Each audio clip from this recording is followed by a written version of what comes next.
अस्सलाम वालेकुम सज्जनों बेलियो तो मित्रों तुहाडा की हाल चाल है। उम्मीद है सारे ठीक ठाक होणगे ते वधिया होणगे। लहंदे पंजाब चढ़दे पंजाब ते इंटरनेशनल सतह ते जिथे जिथे भी साडे भैन भरा बैठे ने उन्हां नूं दिल दीआं गहराइयां तो पंजाबी बबलू व्लॉग दा सलाम हो गया जनाब एक दफ़ा फिर।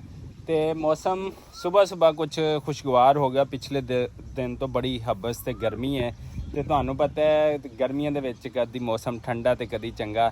अज भी हल्की फुल्की जिहड़ी है बारिश हुई है। तो यह देखो टाली शीशम का दरख्त खड़ा है, तुहानूं थोड़ा थोड़ा झोले खांदा नज़र आंदा पिया होएगा।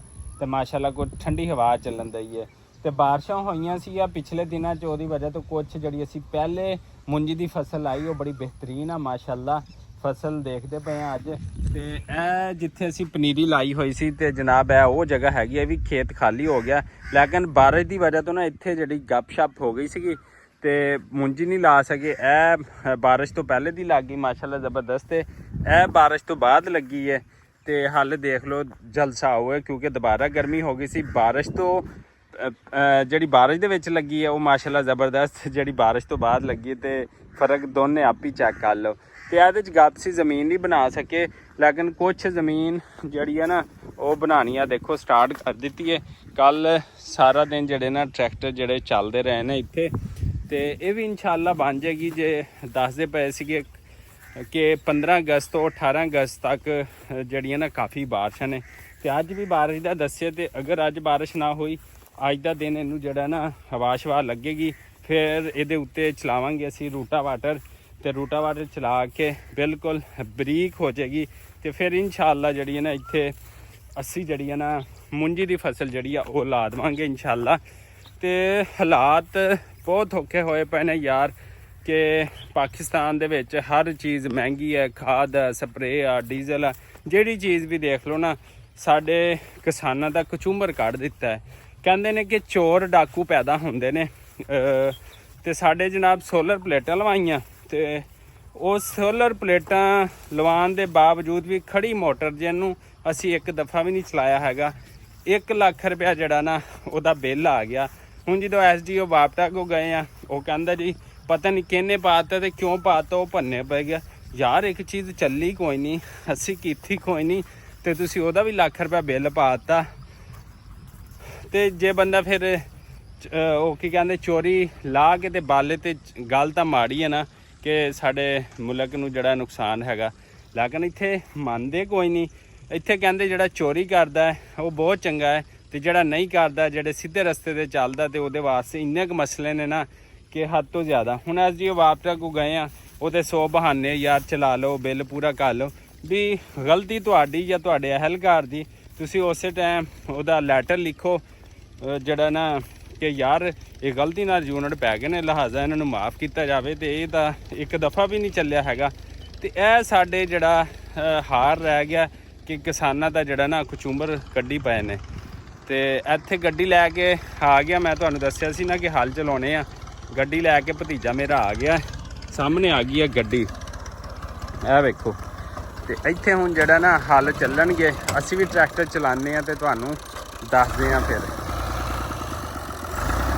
अच्छा जी अलहमदुलिल्लाह भतीजा जड़ा सीगा ना वो ट्रैक्टर लै आया सीगा ते ज़मीनां तैयार करन वालियां सीगियां क्योंकि 15 अगस्त तक जड़ी मुंजी की फसल ला ली दी, लेकिन इस दफ़ा बारिशां होने की वजह तो जड़ा ना असी मुंजी नहीं ला सके। तो इस वास्ते कुछ ज़मीनां रहिंदियां सी ते फिर ट्रैक्टर लाया भतीजा बारिश तो पहले पहले असी हल मार लईए, अगर बारिश आ भी जाती है तो वो पानी छड़ के असी मुंजी की फसल ला लांगे अलहमदुलिल्लाह नाल। तो फिर जनाब असी ट्रैक्टर ते बैठे तो वाए फिर सारा दिन हल लहंदे पंजाब दे विच पंजाब पाकिस्तान दे विच बिस्मिल्लाह रहमान रहीम करके ते ज़मीनां बना लियां अलहमदुलिल्लाह। लो सज्जनों खेतां छल छल मार के तो हुण वढ़दे पे माल दे पट्ठे वढ़दे ने बारिश तो बाद बड़े औखे हो गए ने।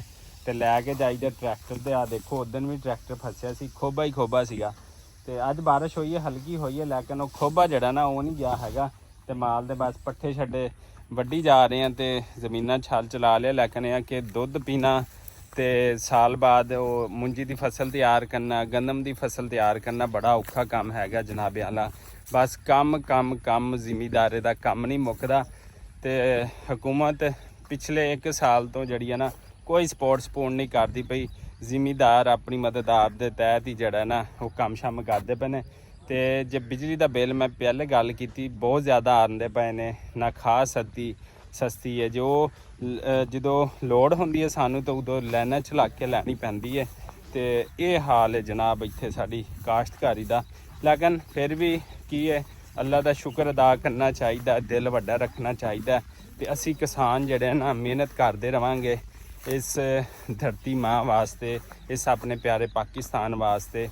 ਤੇ ਲੇਕਿਨ ਜਿਹੜੇ ਬੁਰਜ ਬੈਠੇ ਨੇ ਨਾ ਵੱਡੀਆਂ ਵੱਡੀਆਂ ਕੁਰਸੀਆਂ 'ਤੇ, ਜਿਨ੍ਹਾਂ ਨੂੰ ਇੰਨੀ ਸਾਰੀ ਤਨਖਾਹ ਲੱਭਦੀ ਹੈ ਤੇ ਉਹ ਆਪਣੇ ਹਿੱਸੇ ਦਾ ਜਿਹੜਾ ਨਾ ਕੰਮ ਕੋਈ ਨਹੀਂ ਕਰਦੇ ਪਏ। ਮੈਂ ਤੁਹਾਨੂੰ ਦੱਸਿਆ ਨਾ ਕਿ ਵਾਪਟਾ ਵਾਲੇ ਨੇ 1,10,000 ਰੁਪਏ ਬਿੱਲ ਭੇਜ ਕੇ SDO ਕਹਿੰਦਾ ਵੀ ਚਲਾ ਲਓ। ਵੀ ਚਲਾ ਕਿਵੇਂ ਲਈਏ, ਸਾਨੂੰ ਜ਼ਰੂਰਤ ਹੀ ਕੋਈ ਨਹੀਂ, ਅਸੀਂ ਸੋਲਰ ਪਲੇਟਾਂ ਕਿਉਂ ਲਵਾਈਆਂ ਨੇ। ਤੇ ਇਹ ਜਨਾਬ ਹਿਸਾਬ ਕਿਤਾਬ ਬਣਦਾ ਪਿਆ। ਬਾਕੀ ਅੱਲਾ ਖੈਰ ਕਰੇ। ਤੇ ਅੱਜ ਦਾ ਸਾਡੀ ਪੂਰੀ ਰੂਟੀਨ ਵੇਖੋ। ਸਾਡੇ ਵਲੌਗ ਪੰਜਾਬੀ ਬੱਬਲੂ ਵਲੌਗ ਨੂੰ ਵੀਰੋ ਭੈਣ ਭਰਾਵੋ ਜਿੱਥੇ ਜਿੱਥੇ ਵੀ ਦੇਖਦੇ ਪਏ ਇਹਨੂੰ ਸ਼ੇਅਰ ਕਰ ਦਿਆ ਕਰੋ। ਤੁਹਾਡੀ ਮਿਹਰਬਾਨੀ ਹੈ, ਸਾਡਾ ਦਿਲ ਵੱਡਾ ਹੋ ਜਾਂਦਾ। ਤੇ ਚਲੋ ਅੱਜ ਦੀ ਰੂਟੀਨ ਤੁਹਾਨੂੰ ਦਿਖਾਉਂਦੇ ਆ ਸਾਰੀ। ਅੱਜ ਜਿਹੜਾ ਟਿਊਬਵੈੱਲ ਕੋਈ ਨਹੀਂ ਚੱਲਿਆ ਹੈਗਾ ਕਿਉਂਕਿ ਮੌਸਮ ਬਾਰਿਸ਼ ਵਾਲਾ ਹੋਇਆ ਵਾ, ਤੇ ਇਸ ਵਾਸਤੇ ਟਿਊਬਵੈੱਲ ਨਹੀਂ ਚਲਾਇਆ। ਬਾਰਿਸ਼ ਦੀ ਵਜ੍ਹਾ ਤੋਂ ਅਸੀਂ ਜਿਹੜੀ ਨਾ ਪਨੀਰੀ ਜਿਹੜੀ ਪੱਟੀ ਸੀ ਉਹ ਵੀ ਜਿਹੜੀ ਖਰਾਬ ਹੋ ਗਈ ਆ। ਵੇਖੋ ਇਹ ਦੇਖ ਸਕਦੇ ਹੋ, ਸਾਰੀ ਝੁਲਸ ਗਈ ਤੇ ਸੜ ਗਈ। ਇਹ ਅਸੀਂ ਲਾਣੀ ਸੀ, ਬਾਰਿਸ਼ ਹੋ ਗਈ ਤੇ ਸਾਡੀਆਂ ਜ਼ਮੀਨਾਂ ਹੁਣ ਆ ਕੇ ਤਿਆਰ ਹੋਈਆਂ, ਲੇਕਿਨ ਉਹਨਾਂ ਦਿਨਾਂ ਸਾਡਾ ਬੀਜ ਜਿਹੜਾ ਸੀ ਨਾ ਮੁੰਜੀ ਦਾ ਸੁੱਕ ਗਿਆ। ਤੇ ਇੱਥੇ ਜਨਾਬ ਅੱਜ ਅਸੀਂ ਵਲੌਗ ਸ਼ੂਟ ਕਰਨਾ ਸੀ ਜਾਂ ਦਮ ਪੁਖਤਾ ਬਣਾਉਣਾ ਸੀ ਇੱਥੇ ਓਪਨ ਏਰੀਏ ਤੇ, ਲੇਕਿਨ ਕੀ ਕਰੀਏ ਟਾਈਮ ਜਿਹੜਾ ਨੇ ਉਹ ਅੱਜ ਕੱਲ੍ਹ ਨਹੀਂ ਲੱਭਦਾ ਪਿਆ ਹੈਗਾ। ਤੇ ਹਰ ਪਾਸੇ ਫਸਲ ਤਿਆਰ ਹੁੰਦੀ ਪਈ ਹੈ। ਸਬਜ਼ੀ ਕੁਛ ਅਸੀਂ ਜਿਹੜੀ ख़त्म ਕਰ ਦਿੱਤੀ ਹੈ। ਇਹ ਹੁਣ ਇੱਥੇ ਸਰਦੀਆਂ ਵਾਲੀ ਕੋਈ ਸਬਜ਼ੀ ਲਾ ਕੇ ਦੇਖਾਂਗੇ ਕਿ ਹੋ ਜਾਏਗੀ। ਗਰਮੀਆਂ ਵਾਲੀ ਕੱਦੂ ਸ਼ੱਦੂ ਉੱਧਰ ਲੱਗੇ ਪਏ ਨੇ। ਤੇ ਅੱਜ ਜਨਾਬ ਟਿਊਬਵੈੱਲ ਕੋਈ ਨਹੀਂ ਚੱਲਿਆ ਤੇ ਸਾਡਾ ਬਿੱਜ ਜਿਹੜਾ ਨਾ ਵੇਖੋ ਇਹ ਬਹੁਤ ਜ਼ਿਆਦਾ ਖ਼ਰਾਬ ਹੋ ਗਿਆ। ਦੇਖੋ ਸਾਰਾ ਜਿਹੜਾ ਨਾ ਕੰਮ ਖ਼ਰਾਬ ਹੋ ਗਿਆ। ਤੇ ਅੱਜ ਟਿਊਬਵੈੱਲ ਜਿਹੜਾ ਨਾ ਟਿਊਬਵੈੱਲ ਦੀ ਅੱਜ ਛੁੱਟੀ ਕਰਵਾਈ ਸੀ, ਇਸ ਲਈ ਕਿ ਅੱਜ ਮੌਸਮ ਜਿਹੜਾ ਨਾ ਸਾਥ ਨਹੀਂ ਸੀ ਦੇ ਰਿਹਾ ਕਿਉਂਕਿ ਚਾਰ ਚੁਫੇਰੇ ਬੱਦਲ ਹੀ ਬੱਦਲ ਨੇ। ਜਿੰਨਾ ਜਿਕਰ ਸੋਲਰ ਪਲੇਟਾਂ ਨੂੰ ਜਿਹੜੀ ਹੈ ਨਾ ਉਹ ਤਪਸ਼ ਨਹੀਂ ਉਹਨਾਂ 'ਤੇ ਪੈਂਦੀ, ਸੂਰਜ ਦੀ ਰੋਸ਼ਨੀ ਨਹੀਂ ਪੈਂਦੀ, ਉਹਨਾਂ ਚਿਕਰ ਸੋਲਰ ਜਿਹੜਾ ਨਹੀਂ ਚੱਲ ਸਕਦਾ। ਇਹ ਦੇਖੋ ਇਹ ਸੋਲਰ ਦੀ ਤਾਰ ਆਉਂਦੀ ਪਈ ਹੈ ਘਰੋਂ, ਉਹ ਵਿਛੀ ਹੋਈ ਨਜ਼ਰ ਆਉਂਦੀ ਪਈ ਹੋਏਗੀ ਉਹ ਖਾਲ ਦੇ ਉੱਤੋਂ।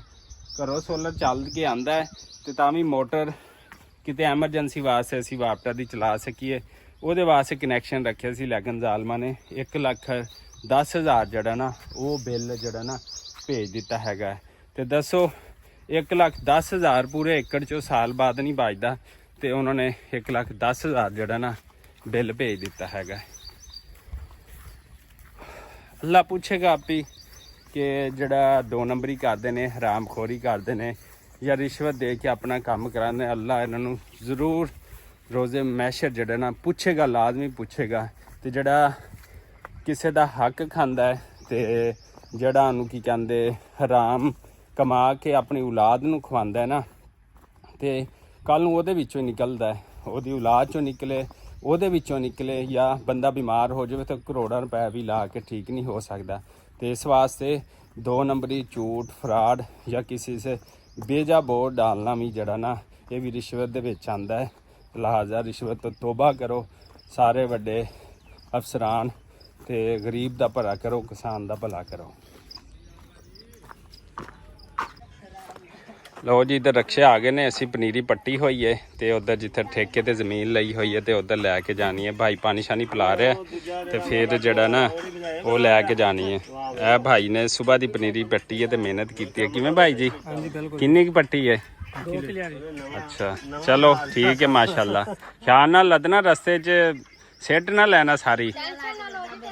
ਅੱਛਾ ਟੈਨਸ਼ਨ ਨਾ ਲਓ, ਸਹੀ ਹੋ ਗਿਆ। ਚਲੋ ਮਾਸ਼ਾਅੱਲਾ ਠੀਕ ਹੈ। ਅੱਗੇ ਮੱਖੀ ਬਹਿ ਗਈ ਕੈਮਰੇ ਤੇ ਮੈਂ ਕਿਹਾ ਪਤਾ ਨਹੀਂ ਕੀ ਹੋ ਗਿਆ ਕੈਮਰੇ ਨੂੰ। ਇਹ ਵੇਖੋ ਜੀ ਤਕਰੀਬਨ ਕੋਈ 14-15 ਲੱਖ ਰੁਪਏ ਦਾ ਟਰੈਕਟਰ ਹੈ। ਸਾਰਾ ਦਿਨ ਵਾਈ ਵੂਈ ਕਰਕੇ ਬਾਰਿਸ਼ਾਂ ਦੇ ਵਿੱਚ ਜ਼ਮੀਨਾਂ ਵਿੱਚ ਟਰੈਕਟਰ ਚਲਾ ਕੇ ਤੇ ਦੀ ਹਾਲਤ ਦੇਖੋ ਕੀ ਹੋਈ ਪਈ। ਕਿਸਾਨ ਇੰਨੀ ਮਿਹਨਤ ਕਰਦਾ, ਸਾਡੇ ਟਰੈਕਟਰ ਵਾਲੇ ਵੇਖ ਲਓ ਤੇ ਸਾਡਾ ਕੀ ਹਾਲ ਹੋਏਗਾ। ਦੇਖੋ ਸਾਡਾ ਟਰੈਕਟਰ, ਭਾਈ ਵੱਡੇ ਖੜੇ ਨੇ ਪਾਣੀ ਪਿਲਾ ਕੇ ਹਟੇ ਨੇ ਤੇ ਦੇਖੋ ਟਰੈਕਟਰ ਦੀ ਹਾਲਤ। ਤੇ ਜਿੰਨਾ ਟਰੈਕਟਰ ਦਾ ਬੁਰਾ ਹਾਲ ਹੈ ਉਸ ਤੋਂ ਸਾਡਾ ਜ਼ਿਆਦਾ ਹੋ ਜਾਂਦਾ ਹੈ ਤੇ ਫਿਰ ਵੀ ਜਿਹੜਾ ਨਾ ਕੋਈ ਸਾਨੂੰ ਜਿਹੜਾ ਨਾ ਉਹ ਫਾਇਦਾ ਨਹੀਂ ਹੁੰਦਾ ਪਿਆ ਜਿਹੜਾ ਨਾ ਜ਼ਮੀਨਾਂ ਠੇਕੇ ਤੇ ਲੈ ਕੇ ਆਪਣੀਆਂ ਵੀ ਹੈ ਨੇ ਅਲਹਮਦੁਲਿਲਾ ਲੇਕਿਨ ਉਹਦੇ ਬਾਵਜੂਦ ਵੀ ਜਿਹੜੇ ਨੇ ਅਖਰਾਜਾਤ ਬਹੁਤ ਵੱਧ ਗਏ ਨੇ ਖਾਦਾਂ ਸਪਰੇਵਾਂ ਡੀਜ਼ਲ ਪੈਟਰੋਲ ਸਾਰੀਆਂ ਚੀਜ਼ਾਂ ਜਿਹੜਾ ਨਾ ਉਹ ਵਧੀਆਂ ਹੋਈਆਂ ਨੇ ਤੇ ਇੰਨੀ ਮਿਹਨਤ ਕਿਸਾਨ ਨੂੰ ਕਰਨੀ ਪੈਂਦੀ ਏ। ਹੁਣ ਪਹਿਲੇ ਜਿਹੜਾ ਕਣਕ ਦਾ ਰੇਟ ਕੋਈ 3000 ਰੁਪਏ ਸੀਗਾ ਹੁਣ 2700-2800 ਤੇ ਆ ਗਿਆ। ਫਿਰ ਕਹਿੰਦੇ ਨੇ ਕਿ 2700 2600 2500 ਤੇ ਆ ਗਿਆ ਤੇ ਕਿਸਾਨ ਨੂੰ ਕੀ ਬਚੇਗਾ ਸਾਲ ਦੇ ਬਾਅਦ। ਤੇ ਇੱਧਰ ਆ ਗਏ ਅਸੀਂ ਆਪਣੇ ਫਾਰਮ ਦੇ ਵਿੱਚ, ਇਹ ਦੇਖ ਸਕਦੇ ਹੋ ਇੱਥੇ ਸੂਈ ਸੀ ਸਾਡੀ ਗਾਂ ਕੁਝ ਦਿਨ ਪਹਿਲੇ। ਇਹ ਵੇਖੋ ਮਾਸ਼ਾਅੱਲਾ ਨਾਲ ਬਛੜਾ ਹੈ ਉਹਦਾ ਤੇ ਇਹ ਵੀ ਇਸ ਟਾਈਮ ਨਾ ਗਰਮੀ ਨਾਲ ਇਹਦਾ ਬੁਰਾ ਹਾਲ ਹੋਇਆ ਪਿਆ। ਕੁਛ ਜਗ੍ਹਾ ਸੁੱਕੀ, ਅਗਲੇ ਦਿਨ ਮੈਂ ਪਿੱਛੇ ਵੀਡੀਓ ਦਿਖਾਈ ਸੀ ਜਗ੍ਹਾ ਬੜੀ ਗਿੱਲੀ ਹੋ ਗਈ। ਜਗ੍ਹਾ ਫਰੈਸ਼ ਹੋਵੇ ਤੇ ਮਾਲ ਜਿਹੜਾ ਮਾਸ਼ਾਅੱਲਾ ਤੰਦਰੁਸਤ ਰਹਿੰਦਾ ਤੇ ਮਾਲ ਸ਼ਾਲ ਬੰਨਿਆ ਹੋਇਆ ਇੱਥੇ। ਤੇ ਇੱਥੇ ਜਿਹੜੀਆਂ ਛੋਟੀਆਂ ਮਿੰਨੀਆਂ ਨੇ ਆ ਦੇਖੋ, ਇਹ ਦੇਖੋ ਜੀ ਛੋਟੀਆਂ ਮਿੰਨੀਆਂ ਹੈਗੀਆਂ ਨੇ ਇੱਥੇ। ਤੇ ਭਾਈ ਜੀ ਇਸੇ ਦੁਆ ਉਮੀਦ ਦੇ ਨਾਲ ਕਿ ਜਿੱਥੇ ਰਹੋ ਖੁਸ਼ ਰਹੋ ਤੇ ਆਬਾਦ ਰਹੋ ਤੇ ਸਾਡੇ ਚੈਨਲ ਨੂੰ ਲਾਈਕ ਸਬਸਕ੍ਰਾਈਬ ਤੇ ਸ਼ੇਅਰ ਕਰ ਦਿਆ ਕਰੋ। ਤੇ ਆਓ ਫਿਰ ਅੱਲਾ ਹਾਫਿਜ਼।